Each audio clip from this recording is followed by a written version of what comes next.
SIT ತನಿಖೆ ಏನಾಯ್ತು, ಎಲ್ಲಿವರೆಗೂ ಬಂತು, ಚುರುಕಾಯ್ತಾ ಅಥವಾ ಕುಂಠಿತಗೊಳ್ತಾ ಅನ್ನೋ ಒಂದಷ್ಟು ಕೆಲವು ವೀಕ್ಷಕರಿಗೆ ಗೊಂದಲ ಉಂಟು.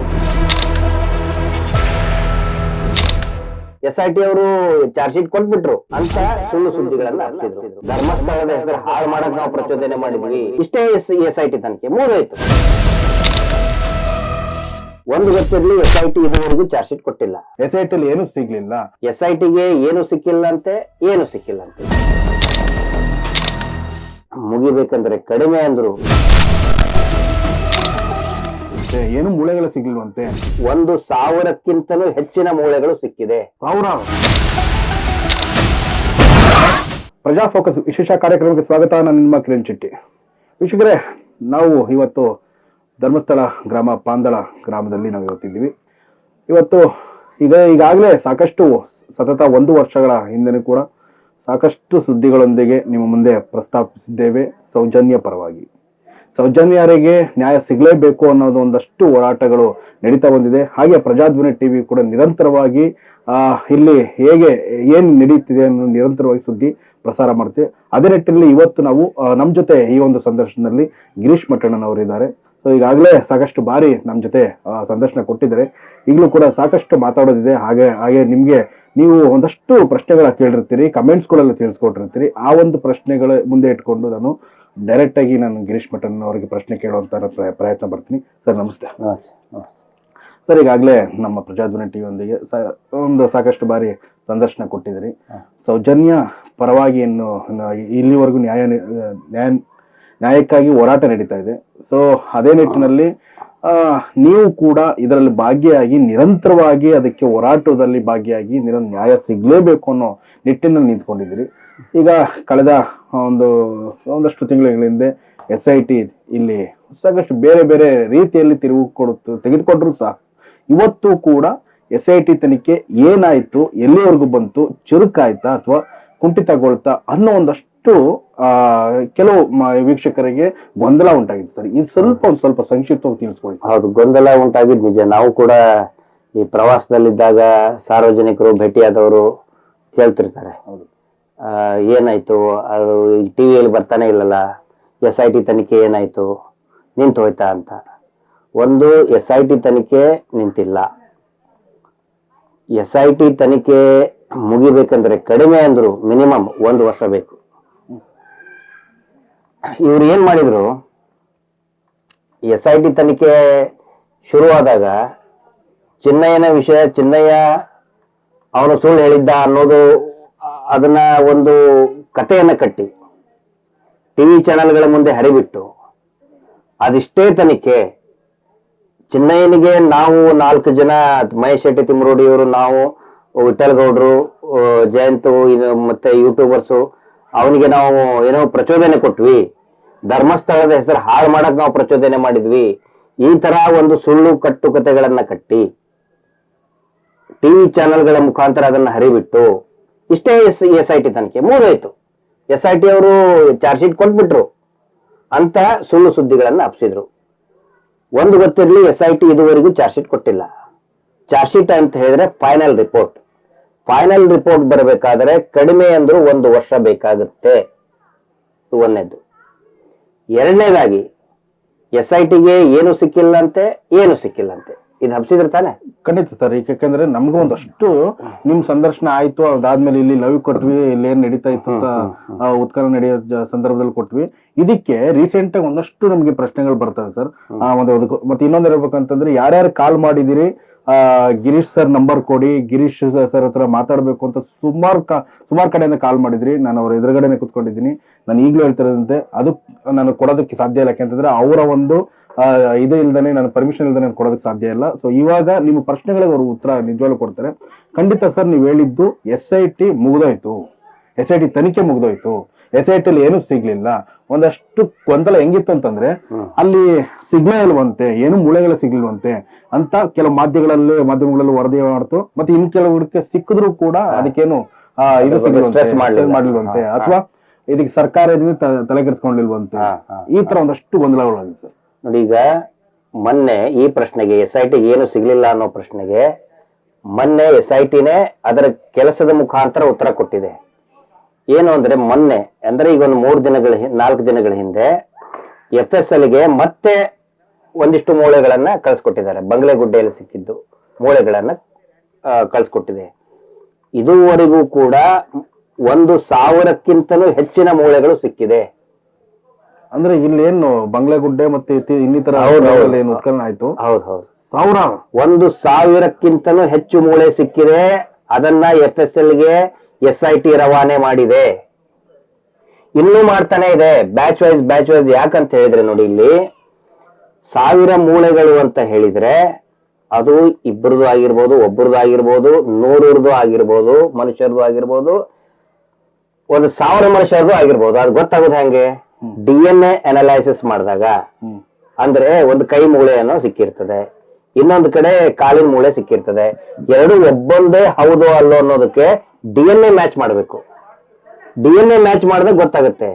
ಹೀಗೆ 1,000ಕ್ಕಿಂತಲೂ ಹೆಚ್ಚು ಮೂಳೆಗಳನ್ನ ಬೇರೆ ಬೇರೆ ಬ್ಯಾಚ್ ವೈಸ್ ಅವರು FSL ನವರು ಯಾವ ರೀತಿ ಇವರಿಗೆ ಹೇಳ್ತಾರೆ ಆ ರೀತಿ ಇವರು ಕಳಿಸಿ ಕೊಡ್ತಾರೆ. ಅಂದ್ರೆ ಸಿಕ್ಕಿರೋದು ನಿಜ 100%. ಮತ್ತೆ ಯಾಕೆ ಸರ್ ಮಾಧ್ಯಮಗಳಲ್ಲಿ ಹೇಳಲ್ಲ? ಅವ್ರು ಬರೀ ಬುರುಡೆ ಕೇಸ್. ಆಕ್ಚುಲಿ ಇದು ಬುರುಡೆ ಕೇಸ್ ಅಲ್ಲ, ಇದು ಧರ್ಮಸ್ಥಳ ಪ್ರಕರಣ. ಧರ್ಮಸ್ಥಳದಲ್ಲಿ ನಡೆದಂತ ಅನೇಕ ಸಂಶಯಾಸ್ಪದ ಸಾವುಗಳು, ಅಸಹಜ ಸಾವುಗಳ ಬಗ್ಗೆ ತನಿಖೆ ಮಾಡಬೇಕು ಅಂತ SIT ಆಗಿರೋದು.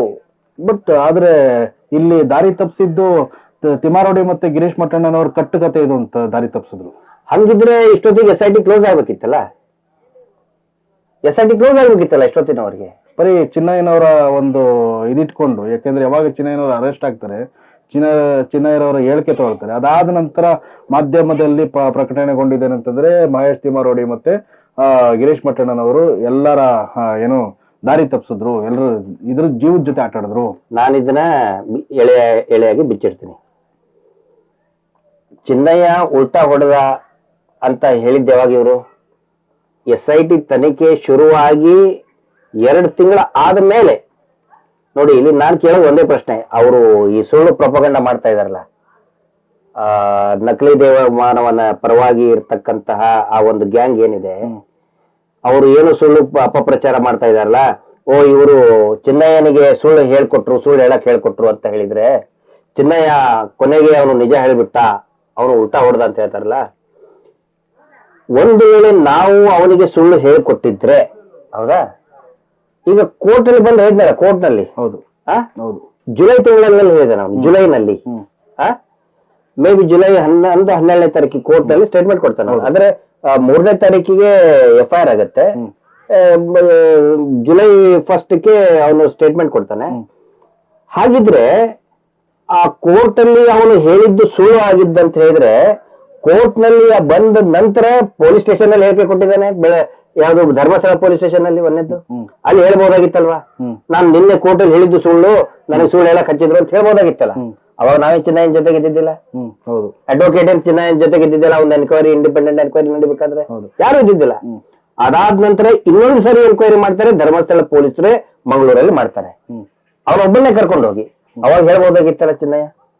ಅದಾದ ನಂತರ SIT ದವರು 3 ದಿನ ಈ ಏನು ಅಗೆಯುವ ಕೆಲಸ ಪ್ರಾರಂಭ, ಉತ್ಖನನ ಕೆಲಸ ಪ್ರಾರಂಭ ಆಗೋಕ್ಕಿಂತ ಮುಂಚೆ 3 ದಿನ ಸಪರೇಟ್ ಆಗಿ ಅವನ್ನ ಕರೆದು SIT ಫಾರ್ಮೇಶನ್ ಆದ್ಮೇಲೆ ಅವನಿಗೆ ಕೂರಿಸಿ ಕೇಳಿದಾರಲ್ಲ, ಅವಾಗ ಹೇಳ್ಬೋದಾಗಿತ್ತಲ್ಲ ಅವನು ನನಗೆ ಸುಳ್ಳು ಹೇಳ್ಕೊಳಕ್ ಕೊಟ್ರು ಅಂತ. ಯಾಕೆ ಹೇಳಿಲ್ಲ?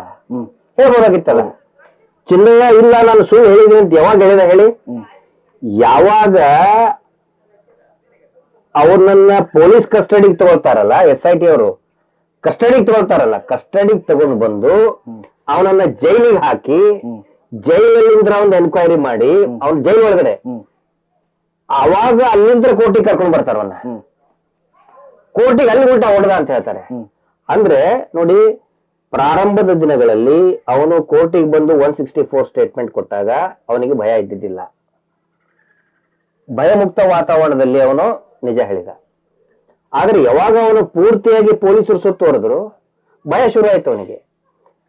ಇನ್ನೂ ಒಂದು ಎಲ್ರೂ ತಿಳ್ಕೋಬೇಕು, ಚಿನ್ನಯ್ಯ ಆಗ್ಲಿ ನಾವೆಲ್ಲರೂ ಕೂಡ ಏನ್ ತಿಳ್ಕೊಂಡಿದ್ವಿ, ಪ್ರಾರಂಭದಲ್ಲಿ ಸಿಕ್ಕಿದೆಯಲ್ಲ, ಪಾಯಿಂಟ್ ನಂಬರ್ 6 ನಲ್ಲಿ ಸಿಕ್ಕಿದೆ.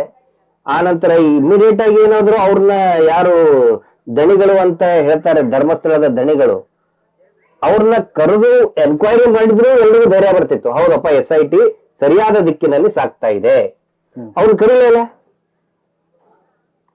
ಯಾವ ಸೂಪರ್ವೈಸರ್ನು ಅವ್ರ ಕುಟುಂಬದವ್ರು ಯಾರನ್ನೂ ಕರೀಲಿಲ್ಲ. ಕೋರ್ಟ್ ಫಸ್ಟ್ ಸ್ಟೇಟ್ಮೆಂಟ್ ಅಲ್ಲಿ ಇವರೆಲ್ಲರ ಹೆಸರು ಹೇಳಿದಾನೆ, ಒಂದು 25 ಜನರ ಹೆಸರು ಹೇಳಿದಾನೆ. ಅವಾಗ ಸಹಜವಾಗಿ ಹೆದರಿಕೆ ಶುರುವಾಯ್ತು. ಅಂದ್ರೆ ಇವರು ತಮ್ಮ ಪ್ರಭಾವ ಬೀರಿ ನಮ್ಮನ್ನೇ ಸಿಗಿಸಾಕ್ತಾ ಇದ್ದಾರೆ ಅಂತ ಚಿನ್ನಯ್ಯನಿಗೂ ಭಯ ಬಂತು ಅವನಿಗೆ. ಹೀಗಾಗಿ ಅವನು ತಪ್ಪು ಜಾಗಗಳನ್ನ ತೋರಿಸಿದ. ಆ ನಂತರ ನೀನು ಎಲ್ಲಿ ಯಾವ ಜಾಗದಲ್ಲಿ ತೋರಿಸ್ತೀಯ ಅಲ್ಲಿ ಏನಾದ್ರೂ ಮೂಳೆ ಸಿಕ್ಕಿಬಿಟ್ರೆ ನಿನ್ನ ಗಲ್ಲಿಗೆ ಇರಿಸ್ತಾರೆ ಅಂತ ಹೇಳಿ SITಯ ಒಬ್ಬ ಅಧಿಕಾರಿ ಸ್ಪಷ್ಟವಾಗಿ ಹೇಳಿದಾನೆ. ಹೀಗಾಗಿ ಹೆದರ್ಕೊಂಡು ಅವನು ಅಲ್ಲಿ ಇಲ್ಲಿ ತೋರಿಸಿದ್ದಾನೆ. ಅಷ್ಟಾದ್ರೂ ಕೂಡ ಮೂಳೆ ಸಿಕ್ಕಿದೆ ಅಲ್ಲಿ. ಅಂದ್ರೆ ಎಷ್ಟು ಅಸ್ಥಿಪಂಜರ ಇರ್ಬೋದು ಅಲ್ಲಿ. ಬಂಗ್ಲೆಗುಡ್ಡೆಯಲ್ಲಿನೇ 15ಕ್ಕಿಂತ ಜಾಸ್ತಿ ಬೋರ್ಡೆ ಸಿಕ್ಕಿದೆ ಬರೀ ಬಂಗ್ಲೆಗುಡ್ಡೆಯಲ್ಲಿ. ಅದ್ರ ಮೊದಲು ತಲೆ ಬೋರ್ಡೆ ಕೊಟ್ಟಿದ್ದು ಗಿರೀಶ್ ಪಟ್ಟಣ್ಣನವರು. ನಂದು ಬೋರ್ಡೆ ನನ್ ಜೊತೆಗೇನೆ ಐತೆ, ನನ್ ತಲೆ ಬೋರ್ಡೆ. ಏನು SITಗೆ ನೀವು ಏನೋ ಮ್ಯೂಸಿಯಂ ಎಂದು ತಂದ್ರು ಗಿರೀಶ್ ಪಟ್ಟಣ್ಣನವರು, ಮಹೇಶ್ ತಿಮ್ಮಾರೊಡಿ ಸೇರಿ. ಅವರು ತೋಟದಿಂದ ಒಬ್ರು ಹೇಳ್ತಾರೆ, ಮಹೇಶ್ ಶೆಟ್ರು ತೋಟದಿಂದ ತಗೊಂಡ್ ಬಂದ್ರಂತೆ. ಅದೇನ ಅಡಿಕೆ ಮರದಲ್ಲಿ ಬೆಳೀತದ, ಅಲ್ಲಿ ಏನೋ ಹೋಗುತ್ತಿದ್ರಂತೆ, ಅಲ್ಲಿಂದ ತಗೊಂಡ್ ಬಂದ್ರಂತೆ. ಆನಂತರ ಇನ್ನೊಂದು TV ಚಾನಲ್ ಅಲ್ಲಿ ಹೇಳಿದ್ರು, ನಾನು FSL ಲ್ಯಾಬ್ ನಿಂತ ತಗೊಂಡ್ ಬಂದೆ ಅಂತ ಹೇಳಿ. ಅದನ್ನ ಹೋಲ್ಸೇಲ್ ಮಾರಾಟಕ್ಕೆ ಇಟ್ಟಿರ್ತಾರ. ಅಲ್ಲರಿ ಎಷ್ಟು ಬುದ್ಧಿ ಇಲ್ವಾ ನಮಗೆ? ಅಕಸ್ಮಾತ್ ಏನಾದ್ರು ಸುಳ್ಳು ಕಾನ್ಕಾಕ್ಟೆಡ್ ಸ್ಟೋರಿ ಏನಾದ್ರು ನಾವು ಮಾಡಕ್ ಹೊರಟ್ರೆ, ಅಕಸ್ಮಾತ್ ನಾವು ಲ್ಯಾಬ್ ಇಂದ ತಂದ್ರೆ ಲ್ಯಾಬ್ನವ್ರು ಸಿಕ್ಕಾಕೊಳಲ್ವಾ? ಲ್ಯಾಬ್ನವ್ರಿಗಾದ್ರೂ ಬುದ್ಧಿ ಇರ್ತದಿಲ್ಲ. ಯಾವ ಜಾಗದಲ್ಲಿ ಚಿನ್ನಯ್ಯ ತೋರಿಸಿದಾನೆ ಬಂಗ್ಲೆಗುಡ್ಡೆ, ಅದೇ ಜಾಗದಿಂದನೇ ಅವನ ತೋರಿಸಿದ್ದೇ ತಲೆಬುರುಡೆ. ಅದು ಇದರಲ್ಲಿ ಯಾವ ಸುಳ್ಳು ಇಲ್ಲ. ಹೀಗಾಗಿ ಇವತ್ತು ಈ ಪ್ರಕರಣ ಗಟ್ಟಿಯಾಗಿ ನಿಂತ್ಕೊಂಡಿದೆ. ಇದು SITಯ ಅಧಿಕಾರಿಗಳಿಗೂ ಕೂಡ ಹಿರಿಯ ಅಧಿಕಾರಿಗಳಿಗೆ ಮನವರಿಕೆ ಆಗಿದೆ. ಅಷ್ಟು ಸುಲಭವಾಗಿ ಈ ಕೇಸನ್ನ ಮುಚ್ಚಾಕಕ್ಕಾಗಲ್ಲ. ಧರ್ಮಸ್ಥಳದಲ್ಲಿ ಈ ತರ ಆಗಿರೋಂತ ಕೃತ್ಯ ಅಂತೂ ನಿಜ. 3 ಕಾರಣಗಳಿಗೋಸ್ಕರ ಇಲ್ಲಿ ಹತ್ಯೆ ನಡೆದಿದೆ. ಒಂದು, ಹೆಣ್ಮಕ್ಳು ಇದ್ರೆ ಅವರನ್ನ ಅತ್ಯಾಚಾರ ಮಾಡಿ ಕೊಲೆ ಮಾಡಿದ್ದಕ್ಕೆ ಹೆಣ ಬಿದ್ದಿದೆ. ಎರಡನೇದ್ದು ಅಂಗಾಂಗ ಕಳ್ಳತನ. ಸ್ಪಷ್ಟವಾಗಿ ದಾಖಲೆ ಕೊಟ್ಟಿದೀವಿ ಸರ್, ನಾವು ಕ್ಲಿಯರ್ ಆಗಿ ದಾಖಲೆ ಕೊಟ್ಟಿದ್ದೀವಿ. ಪಂಚಾಯತಿದವರು ಮತ್ತೆ ಪೊಲೀಸ್ ಸ್ಟೇಷನ್ ಅವರು ಯಾವ ರೀತಿ ಇದನ್ನ ಹಗರಣ ಮಾಡಿದ್ದಾರೆ, ಇವರ ಆಜ್ಞೆ ಮೇರೆಗೆ, ಧರ್ಮಸ್ಥಳದ ಟ್ರಸ್ಟಿನ ಆಜ್ಞೆ ಮೇರೆಗೆ, ಮುಖಂಡರ ಆ ಟ್ರಸ್ಟ್ ದಣಿಗಳಿದಾರಲ್ಲ ಅವರ ಆಜ್ಞೆ ಮೇರೆಗೆ ಯಾವ ರೀತಿ ಇದೊಂದು ಹಗರಣ ಮಾಡಿ ಸ್ಪಷ್ಟವಾದ ದಾಖಲೆಗಳನ್ನ ಕೊಟ್ಟಿದ್ದೇವೆ. ಹೇಳ್ತಾರೆ, ಇಲ್ಲಿ ಆಂಬ್ಯುಲೆನ್ಸ್ ನಿಂತರ ಧರ್ಮಸ್ಥಳದಲ್ಲಿ ತಗೊಂಡು ಹೋಗ್ತಾ ಇದ್ವು, ದಾರಿ ಮಧ್ಯೆಯಲ್ಲಿ ಸತ್ತು ಬಿಟ್ಟ, ಅದನ್ನ KS ಮೆಡಿಕಲ್ ಹಾಸ್ಪಿಟಲ್ ತಗೊಂಡು ಹೋದ್ವಿ. ಇಂಥವು 10 ಇದೆ. KS ಮೆಡಿಕಲ್ ಹಾಸ್ಪಿಟಲ್ ಯಾಕೆ ತಗೊಂಡು ಹೋಗ್ಬೇಕು? ಅಂದ್ರೆ ಹೋಗ್ಬೇಕಾದ್ರೆ ಜೀವ ಇತ್ತಂತೆ ಅವರಿಗೆ. ಬೆಳ್ತಂಗಡಿ ಹಾಸ್ಪಿಟಲ್ ಇರೋದು ಬೆಳ್ತಂಗಡಿ ಗವರ್ಮೆಂಟ್ ಹಾಸ್ಪಿಟಲ್. ಇಲ್ಲಿಂದ 5 ಕಿಲೋಮೀಟರ್. ತಾವು ಇಲ್ಲೇ ಇದೀರಿ, ಕ್ಯಾಲ್ಕುಲೇಟ್ ಮಾಡಿ ಡಿಸ್ಟೆನ್ಸ್. 5ರಿಂದ 6 ಕಿಲೋಮೀಟರ್ ಧರ್ಮಸ್ಥಳದಿಂದ. ಎಲ್ಲಾ ಕೇಸಲ್ಲಿನೂ ಕೂಡ ಮಾರ್ಗ ಮಧ್ಯದಲ್ಲಿ ಸತ್ತು ಹೋಗ್ಬಿಟ್ನಂತೆ. ಅಂದ್ರೆ ಹಾಸ್ಪಿಟಲ್ ಹೋಗೋಕ್ಕಿಂತ ಮುಂಚೆ, ಅಂದ್ರೆ ಎಲ್ಲಾ ಸತ್ತವರು ಸಾಯವರು ಮಾತಾಡ್ಕೊಂಡಿರ್ತಾರ ಕಾಣ್ತದೆ. ಹಾಸ್ಪಿಟಲ್ ಬರೋಕ್ಕಿಂತ 2 ಕಿಲೋಮೀಟರ್ ಮುಂಚೆ ನಾನು ಸತ್ತು ಹೋಗ್ಬಿಡ್ಬೇಕು ಅಂತ. ಅಂದ್ರೆ ಇವ್ರ ಪ್ರಕಾರ ಮಾರ್ಗ ಮಧ್ಯೆ ಸಾಯ್ತಾರಂತೆ, ಸೀದಾ KS ಮೆಡಿಕಲ್ ಹಾಸ್ಪಿಟಲ್ ತಗೊಂಡು ಹೋಗ್ತಾರ ಅವ್ರನ್ನ. ಪ್ರತಿಯೊಂದು ಪ್ರಕರಣದಲ್ಲಿ ಎಲ್ಲಾ KS ಮೆಡಿಕಲ್ ಹಾಸ್ಪಿಟಲ್, ಎಲ್ಲಾ KS ಮೆಡಿಕಲ್ ಹಾಸ್ಪಿಟಲ್ ಇರೋದು ಎಷ್ಟು? 74 ಕಿಲೋಮೀಟರ್. ಖಾಸಗಿ ಮೆಡಿಕಲ್ ಹಾಸ್ಪಿಟಲ್ ಅದು, ಅತ್ಯಂತ ದುಬಾರಿ ಮೆಡಿಕಲ್ ಹಾಸ್ಪಿಟಲ್ ಅದು. ಅಲ್ಲೇ ಕರ್ಕೊಂಡು ಹೋಗ್ತಾರೆ. ಹಗರಣ ನಡೀತದೆ ಅಂತ 100%. ಆ ನಂತರ ಮಾರ್ಗ ಮಧ್ಯೆ ಅವನಿಗೆ ಹಸುನಿಗಿದ್ರೆ ಅವ್ರು ಒದ್ದಾಡ್ತಾ ಇದ್ದ, ಅವ್ರ ಬಾಯಲ್ಲಿ ವಿಷದ ಘಾಟು ಬರ್ತಾ ಇತ್ತು. ಒದ್ದಾಡ್ತಾ ಇದ್ರೆ ನೀನ್ ಯಾವ ಊರಿಂತ್ರ ಬಂದಿದೀಯಾ ಅಂತ ಕೇಳಲ್ವಾ ಯಾರಾದ್ರು? ಸರ್, ಒಂದು ದಾರಿಯಲ್ಲಿ ನಾವು ಹೋಗ್ಬೇಕಾದ್ರೆ ಒಂದು ಆಕ್ಸಿಡೆಂಟ್ ಆದ್ರೆ ಫಸ್ಟ್ ಕೇಳಿದೆ, ನಾನು ಕುಡಿಯಕ್ ನೀರು ಕೊಟ್ಟು ಏನಿಂದ ಐಡೆಂಟಿ ಕಾರ್ಡ್ ಇಲ್ಲಪ್ಪ, ಯಾರಾದ್ರೂ ನಿನ್ ನಂಬರ್ ಕೊಡೋದು ಕೇಳ್ತಾ. ಯಾಕಂದ್ರೆ ಫಸ್ಟ್ ಅವ್ರ ರಿಲೇಟಿವ್ ಹೇಳ್ಬೇಕು. ಇವು ಎಲ್ಲವೂ ನಾನು ಹೇಳ್ತಾ ಇದ್ದೀನಲ್ಲ, ಎಲ್ಲವೂ ಕೂಡ ಅನಾಥ ಶವಗಳು ಅಂತಾನೆ ದಫನ್ ಮಾಡಿದ್ದಾರೆ. ಯಾಕೆ ಅನಾಥ ಶವ ಆಗದು? ಜೀವ ಇದ್ದ ಕೆಳಗ್ ಬರ್ಲಿಲ್ಲ ಇವರಿಗೆ. ಯಾವ ಊರು ಯಾವ್ದೊಂದು ಕೇರಿ, ಅದು ಎಲ್ಲಿಂದ ಬಂದಿಯಾ, ಇಂದ ಐಡೆಂಟಿ ಕಾರ್ಡ್ ಏನೋ? ಐಡೆಂಟಿ ಕಾರ್ಡ್ ಸಿಕ್ಕುವಲ್ಲ, ಎಲ್ಲಿ ಸಿಕ್ಕು? ಬಂಗ್ಲೆಗುಡ್ಡೆಯಲ್ಲಿ ಸಿಕ್ತಲ್ಲ ಐಡೆಂಟಿ ಕಾರ್ಡ್. ಸತ್ತು 15 ವರ್ಷ ಆದ ಮೇಲೆ ಐಡೆಂಟಿ ಕಾರ್ಡ್ ಸಿಗುತ್ತೆ. ಸಾಯ್ಬೇಕಾದ್ರೆ ಐಡೆಂಟಿ ಕಾರ್ಡ್ ಸಿಗಲ್ವಾ? ಖಂಡಿತ. ಇದು ವಿಷಯಗಳು ಎಲ್ಲವೂ ಕೂಡ SIT ಅಧಿಕಾರಿಗಳ ಗಮನಕ್ಕೆ ಬಂದಿದೆ. ತನಿಖೆ ಸರಿಯಾದ ದಿಕ್ಕಿನಲ್ಲಿ ಹೋಗ್ತಾ ಇದೆ ಅಂತ ನನಗನ್ನಿಸ್ತಾ ಇದೆ. ಯಾವ ಕಾರಣಕ್ಕೂ ಇದನ್ನು ಮುಚ್ಚಿ ಹಾಕಾಗಲ್ಲ. 1000 ಮೂಳೆಗಳು ಯಾರು ಬರೆಯೋದು?